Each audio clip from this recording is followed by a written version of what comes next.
Welcome to Boyds TV. It is early on a Friday morning. We are about to hit the road to Telford to visit our friends at Cobra, and they're going to be helping us do something with this, which is, I guess, one of our many projects ready for the summer. So let's hit the road. We've got a long way to go.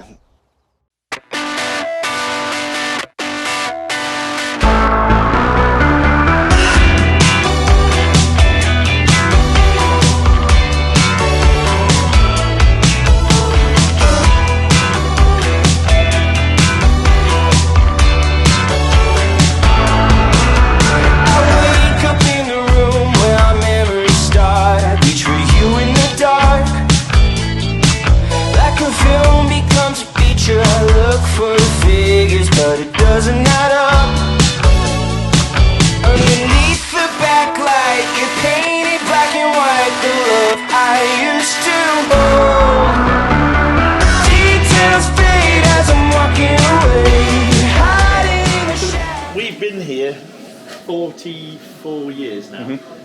The company was started in Telford in '78, but my father did it earlier than that. He was in Camberley, so we all of the family came from Surrey originally. Grandfather was the head coach trim at AC's in Thames Ditton, and that's where the name Cobra sort of harks back to. So going right back to the beginning, Dad served his apprenticeship with Grandad at AC's, and every Cobra that came out of that factory, the interior was done by Grandad. So carpets, hoods, tonneaus, seats, everything. And he was an absolute, he's a real craftsman. And Dad served his apprenticeship with him, was there for about, I think, 6 to 9 months, I can't remember. It wasn't a long time. And Grandad said, "You're going to get me the sack," because he was doing things like there was a gangway where the managing director would walk down, and Dad would put a £5 note on a bit of thread underneath, and then tie it to his shoelace. And the managing director would come down and see this and go to pick it up, and he'd pull his foot up, and the guy got Dunsford in my office. So Grandad said, "You're going to lose my job." So, but Dad had learnt enough at that point, and then he went off and did all sorts of stuff. And he was a brilliant guitarist, and he was meant to be in a rock band. He knew Clapton through a friend of a friend. He used to play the Hammersmith Odeon, and he was a backing singer for Gene Pitney and Fontella Bass on tour, guitarist, and then I came along. I was an accident. Ruined his career. So he gave up the music and did a variety of different jobs, but he ended up working for Motor Litre steering wheels. And in those days there was a guy called Simon Green who was running it, and Dad said, "I really think we should be doing seats," and this guy said, "No, we do steering wheels, that's it." He said, "If you want to do seats, go ahead," and kind of took that as a reason to do it. So Dad started looking at all this in the background, and the guy found out and said, "Right, you're out of a job, off you go." So we were 1975, I would have been 8 years old, and Dad said, "We're going to have to start this ourselves." So little shed in Camberley, and off he went. And then he got his first big order from Gordon Spice Engineering for 50 seats, and he said, "There's no way I can make them." And at the time there was a guy called John Brown Wheels, was making a Cobra Super Slot replica type wheel, and he was making them out of this factory here. And he said, "I've got room in Telford, there's another factory next door if you want to move." And in those days Telford was like free rent and free rates, and it was a new town, and so we just upped sticks, and in 1978 we moved here, and Dad said, we'll make our fortune and we'll go back down south. 2 years later, still here.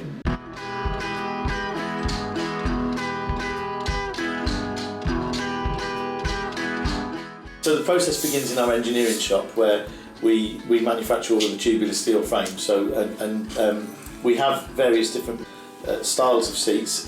So we do composite, we do tubular steel frames, and we do recliners, which are part-built seats effectively in component form.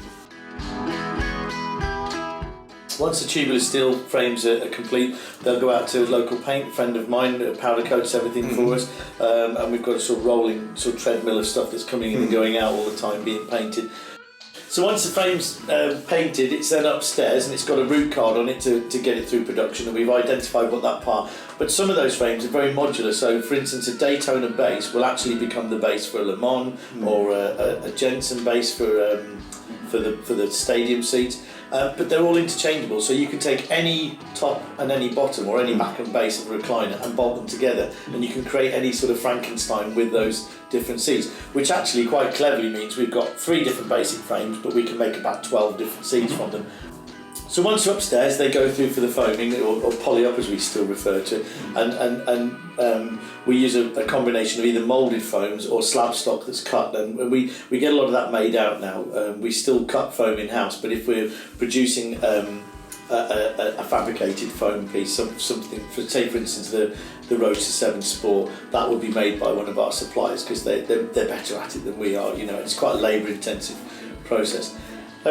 Once it's foamed up, the foamed up seat sits behind the trimmers, and at that point from the other side of the factory you've got the machining area. So that starts downstairs. We've got a cutting area. All of the textiles are cut either by hand, as you saw with the leather, the components, or they're also cut on the Gerber, which is the real productionised process. Very quick, we can cut in lay form and we can produce quite high numbers of that quite quickly. So the machinists get all of the covers. The covers will require embroidery, so whilst they're up there, some of the parts will go through Caroline in the embroidery system, and she will do all of the logos that's needed. She also does all the gluing and marking, as we call it, so where we do a diamond quilt section, she'll do all the marking up for that. Then the cover arrives with the machinist, and the machinist, there's a lot of labour in sewing now, and actually we put more effort into sewing than we do in any other part of the process, because that guarantees the final look of what we're doing. So yeah, there's a lot of time goes into machining a cover, and then the cover arrives with the trimmers, and behind the trimmers they've got all their frames and their covers, and they will then do the upholstery element of it, and then it'll go over to final inspection. And really that's the bit where everybody stops and critiques the product, and it goes back to wherever it needs to for any rework that might not be quite to the standard that we require, and then that'll drop down to dispatch. So yeah, that's kind of the process from start to finish. Okay, well let's go from the beginning then. So what's the style of the buggy? Do you want to go sort of retro, sort of 60s, 70s, 80s look? Yeah, which kind of era? I think psychedelic. Yeah, like 70s. Yeah, so early 70s sort of. Yeah. So the orange metal flake is staying. Yeah, and I'm really glad you said that, because the traditional classic seats are quite low. And you know when you see big guys like us in a Mini and the headrest is like between your shoulder blades and you go, that ain't right. Yeah. So the classic RSR is actually started out life as the traditional classic GT.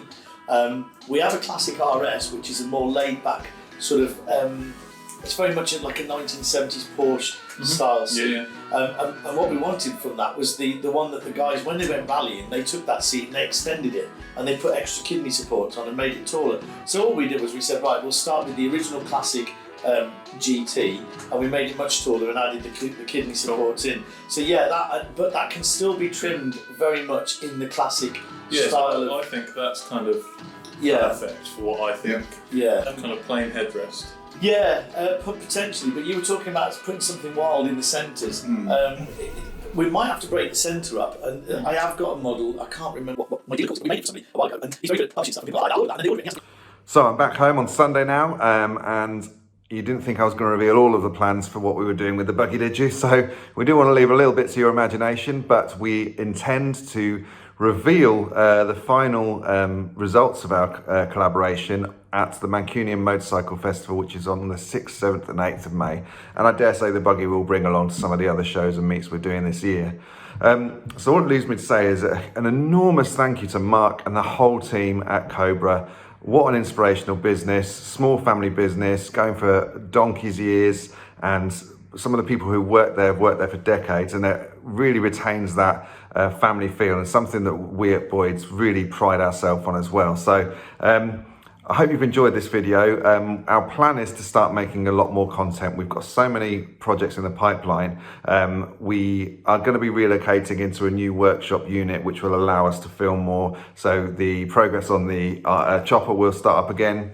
We're going to profile some more vehicles and friends stuff, and really try and give you guys more of an opportunity to see not only what we're about as a business, but also the whole motorcycle, custom culture, and cars that we know and love. So thanks very much for tuning in. Please do subscribe and like and share this with your friends, and we look forward to bringing you more content, more cool stuff, and hopefully some real exciting stuff going forwards. So take care, and I will see you soon.